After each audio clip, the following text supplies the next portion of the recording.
مساء الفل يا ست الكل. هل يا ترى اقدر احط مواعين بعد ما اقفل الغسالة واشغل البرنامج؟ بقى عندي مواعين زيادة، اعمل ايه؟ حطينا المسحوق بتاعنا تمام زي كده، ونبدأ نشغل زي كده. شغل بسم الله.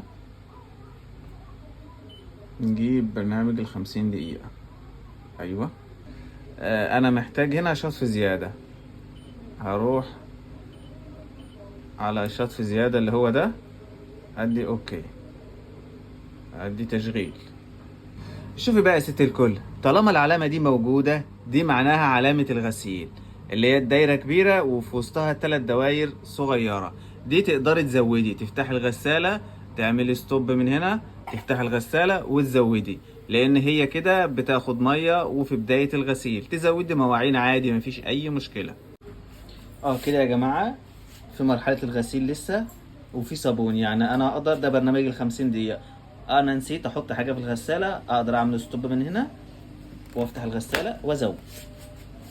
ايوه فعلا لسه في صابون بيتسحب اهو، والصابون في الارضية. ايوه شايف الصابون في الارضية تمام. اسحب كده وازود اللي انا عايز احطه. ايوه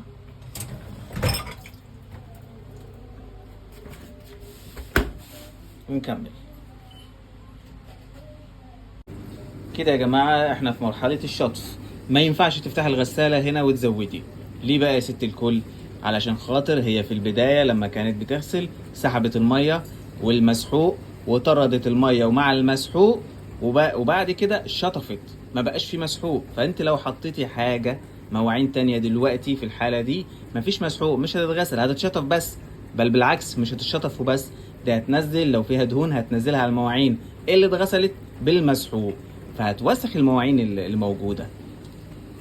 وبرده لو بعد ده وجاء مرحله التجفيف اللي هي نفس العلامه دي لما تيجي فوق، برده ما ينفعش تزودي مواعين خلاص، لان لو زودت مواعين دلوقتي او في مرحله التجفيف المواعين كلها هتتملي دهون، مفيش مسحوق تاني هيتغسل بيها.